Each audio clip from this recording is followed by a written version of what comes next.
सूरज की जिंदगी में हुआ बहुत बड़ा चमत्कार। सूरज के पिता अरविंद जी आखिरकार कोमा से बाहर आ गए। जी हां दोस्तों, जिस पल का पूरे परिवार को सालों से इंतजार था, वह पल आखिरकार आ ही गया। लेकिन किस्मत का खेल देखिए, जिस बेटे ने अपने पिता को दोबारा बोलते हुए सुनने के लिए भगवान से न जाने कितनी मन्नतें मांगी थीं, वही बेटा उस वक्त पुलिस की गिरफ्त में था। ईसा, जो अब एक ईमानदार आईपीएस ऑफिसर बन चुकी थी, अपने ही पति सूरज को हथकड़ी लगाकर जेल ले जा रही थी। सूरज चाहता तो एक इशारे पर अपने आदमियों को बुलाकर खुद को छुड़ा सकता था, लेकिन उसने ऐसा नहीं किया, क्योंकि उसके लिए कानून से बड़ा कुछ नहीं था, और सबसे बढ़कर वह नहीं चाहता था कि ईसा की वर्दी पर कोई दाग लगे।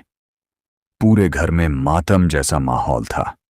काव्या, बंटी, रिया और परिवार के बाकी सदस्य बार बार ईसा से कहना चाह रहे थे कि वह जो देख रही है पूरी सच्चाई वैसी नहीं है।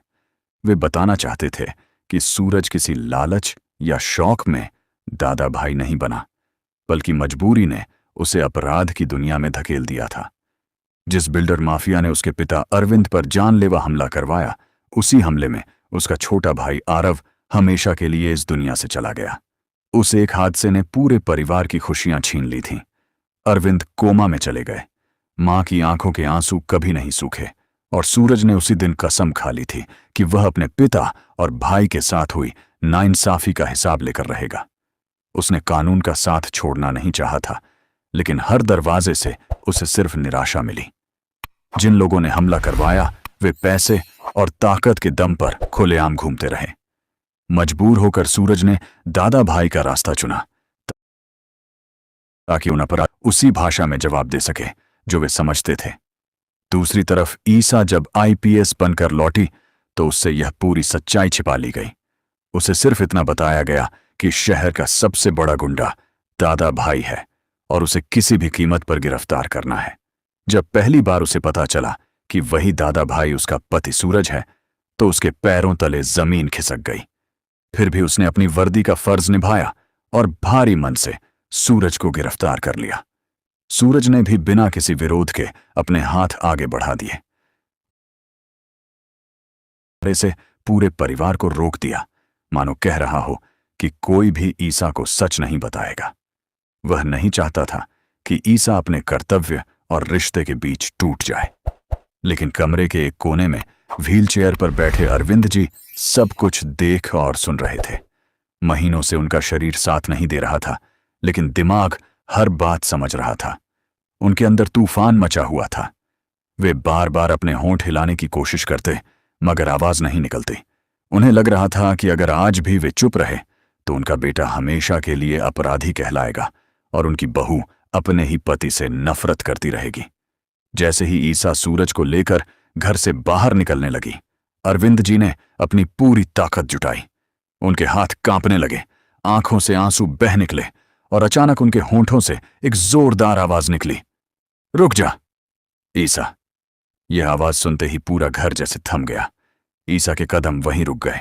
उसकी आंखें हैरानी से फैल गईं। उसने धीरे धीरे पीछे मुड़कर देखा। उसे यकीन ही नहीं हुआ कि यह आवाज पापा जी की थी। अगले ही पल वह दौड़ती हुई अरविंद जी के पास पहुंची। इतने दिनों बाद पहली बार उसने अपने ससुर को इस हालत में देखा। व्हीलचेयर पर बैठे अरविंद जी की आंखों में आंसू थे, लेकिन इस बार उनमें उम्मीद भी थी। ईसा उनके पैरों के पास बैठ गई और रोते हुए बोली, पापा जी, आपने मुझे आवाज दी। दूसरी तरफ हथकड़ियों में खड़ा सूरज अपने पिता की आवाज सुनते ही खुद को रोक नहीं पाया। उसकी आंखों से भी आंसुओं की धारा बह निकली। वह दौड़कर अपने पिता के गले लग गया। बरसों बाद बाप बेटे का यह मिलन देखकर घर का हर सदस्य फूट फूट कर रोने लगा।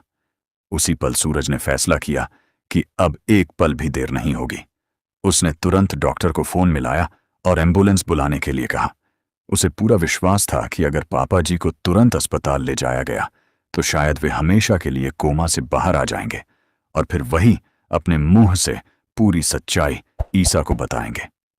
दोस्तों, अगर आप भी ईसा से प्यार करते हैं, तो इस वीडियो को एक लाइक करें और चैनल को भी सब्सक्राइब करें, और कमेंट बॉक्स में आई लव ईसा जरूर लिखें। अस्पताल ले जाने की तैयारी इतनी तेजी से होने लगी कि पूरे घर में अफरा तफरी मच गई। ईसा अभी भी अपने ससुर की आवाज सुनकर सदमे में थी। उसकी आंखों से लगातार आंसू बह रहे थे। उसे यकीन ही नहीं हो रहा था कि जो इंसान महीनों से एक शब्द तक नहीं बोल पाया, उसने आज उसका नाम लेकर उसे रोक लिया।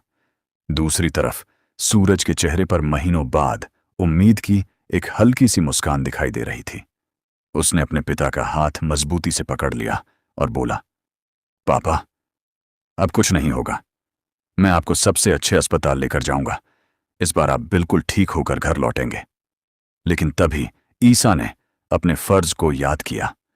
उसने कांपते हुए हाथों से सूरज की हथकड़ी की चेन पकड़ ली।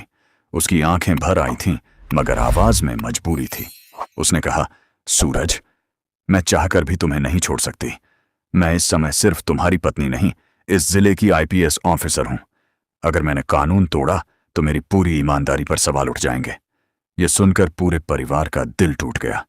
काव्या रोते हुए बोली, ईसा, कम से कम कुछ देर के लिए सूरज को जाने दो। उसके पापा को उसकी जरूरत है। लेकिन सूरज ने तुरंत काव्या को रोक दिया। उसने सिर हिलाकर इशारा किया कि कोई भी ईसा से बहस नहीं करेगा। वह मुस्कुराने की कोशिश करते हुए बोला, मेरे पापा को कुछ नहीं होगा। कानून से बड़ा कोई रिश्ता नहीं होता। अगर आज मेरी वजह से ईसा अपनी वर्दी से समझौता कर लेगी तो जिंदगी भर खुद को माफ नहीं कर पाएगी। मैं जेल चला जाऊंगा, लेकिन मुझे भरोसा है कि पापा ठीक होकर खुद सारी सच्चाई दुनिया के सामने रखेंगे। यह सुनते ही ईसा का दिल और ज्यादा भर आया। उसे पहली बार महसूस हुआ कि जिस आदमी को वह अपराधी समझ रही है, वही आदमी उसकी इज्जत और उसके फर्ज की सबसे ज्यादा परवाह कर रहा है। उधर डॉक्टरों की टीम तुरंत अरविंद जी को अस्पताल लेकर पहुंची। इमरजेंसी वार्ड में उन्हें भर्ती किया गया। डॉक्टरों ने जब उनकी जांच शुरू की तो उन्हें भी हैरानी हुई कि इतने लंबे समय तक कोमा में रहने वाला मरीज अचानक प्रतिक्रिया कैसे देने लगा। कई टेस्ट किए गए, दवाइयां बदली गईं और पूरा मेडिकल स्टाफ इलाज में जुट गया।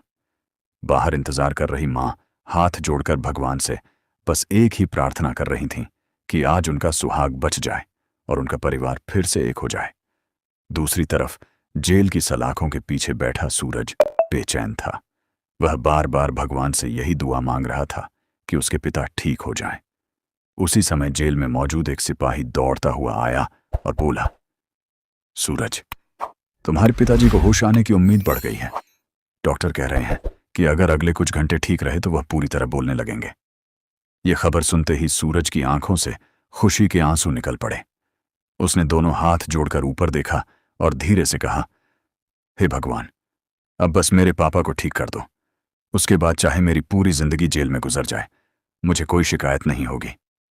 लेकिन उसे क्या पता था कि अरविंद जी के होश में आते ही सिर्फ एक परिवार की किस्मत नहीं बदलने वाली, बल्कि ईसा की जिंदगी, सूरज की बेगुनाही और उस बिल्डर माफिया के अंत की शुरुआत भी होने वाली थी। अस्पताल के ऑपरेशन थिएटर के बाहर पूरा परिवार सांसें रोककर खड़ा था। हर गुजरता हुआ पल किसी पहाड़ से कम नहीं लग रहा था। डॉक्टर लगातार अरविंद जी का इलाज कर रहे थे। कुछ देर बाद मॉनिटर पर उनकी धड़कनों की गति पहले से बेहतर दिखाई देने लगी। डॉक्टरों के चेहरे पर भी हल्की मुस्कान आ गई। तभी अचानक अरविंद जी ने अपनी उंगलियां हिलाईं और धीरे धीरे आंखें खोल दीं। डॉक्टर ने तुरंत उनका नाम लेकर पूछा, क्या आप हमें सुन पा रहे हैं? इस बार अरविंद जी ने बहुत मुश्किल से सिर हिलाकर हाँ में जवाब दिया। बाहर खड़े परिवार को जैसे ही यह खबर मिली कि अरविंद जी को पूरी तरह होश आ गया है, खुशी के मारे सभी की आंखों से आंसू बह निकले। मां भगवान के सामने सिर झुकाकर रोने लगीं। काव्या और रिया एक दूसरे को गले लगाकर फूट फूट कर रोने लगीं। लेकिन इस खुशी के बीच अरविंद जी की पहली जुबान पर सिर्फ एक ही नाम था, सूरज। मेरा बेटा कहाँ है? यह सुनकर पूरे परिवार की खुशी पल भर में दर्द में बदल गई। किसी की हिम्मत नहीं हुई कि उन्हें बताया जाए कि उनका बेटा जेल की सलाखों के पीछे है। आखिरकार मां ने कांपती हुई आवाज में सारी बात बता दी कि ईसा ने अपने फर्ज के कारण सूरज को गिरफ्तार कर लिया है। यह सुनते ही अरविंद जी की आंखों में गुस्सा और दर्द दोनों उतर आए। उन्होंने तुरंत कहा, मुझे अभी इसी वक्त ईसा के पास ले चलो, अब और नहीं। मेरे बेटे को अपराधी बनाकर नहीं रखा जाएगा। उसी समय ईसा भी अस्पताल पहुंच चुकी थी। वह अब भी अपने फैसले को लेकर अंदर ही अंदर टूट रही थी। जैसे ही उसने अरविंद जी को होश में बैठे देखा, उसकी आंखें भर आईं। वह उनके पैरों के पास बैठ गई और बोली, पापा जी, अगर मैंने कोई गलती की है तो मुझे माफ कर दीजिए, लेकिन मैंने सिर्फ अपना फर्ज निभाया है। अरविंद जी ने कांपते हुए हाथ से ईसा के सिर पर हाथ रखा और बोले, तुमने अपना फर्ज निभाया है बेटी, लेकिन तुम्हें पूरी सच्चाई कभी बताई ही नहीं गई। जिस सूरज को तुमने गुंडा समझकर जेल भेजा है, उसी सूरज ने इस परिवार की हर सांस बचाने के लिए अपनी पूरी जिंदगी दांव पर लगा दी। जिस बिल्डर ने मुझ पर हमला करवाया, उसी ने मेरे बेटे आरव की जान ली थी। मैंने अपनी आंखों से सब देखा था, लेकिन कोमा में होने की वजह से किसी को बता नहीं पाया। पुलिस और नेताओं ने पैसे लेकर केस दबा दिया। तब मेरा बेटा टूट गया था। उसने कानून से उम्मीद छोड़ी, लेकिन इंसानियत नहीं छोड़ी। दादा भाई बनकर उसने कभी किसी बेगुनाह को हाथ नहीं लगाया। उसने सिर्फ उन्हीं लोगों को सजा दी जिन्होंने गरीबों का खून चूसा था और मेरे बेटे आरव का खून बहाया था। अगर सूरज अपराधी है तो सबसे बड़ा अपराधी मैं हूं, क्योंकि मैं अपने बेटे को न्याय नहीं दिला सका। अरविंद जी की यह बात सुनते ही ईसा के पैरों तले जमीन खिसक गई। उसकी आंखों के सामने सूरज का वह चेहरा घूमने लगा जब उसने बिना एक शब्द बोले हथकड़ी पहन ली थी और पूरे परिवार को सच बताने से मना कर दिया था। अब उसे समझ आ चुका था कि सूरज अपनी नहीं, उसकी वर्दी की इज्जत बचा रहा था।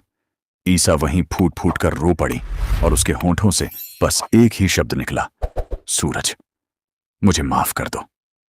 लेकिन उसे यह नहीं पता था कि जेल के अंदर सूरज के खिलाफ एक और खतरनाक साजिश रची जा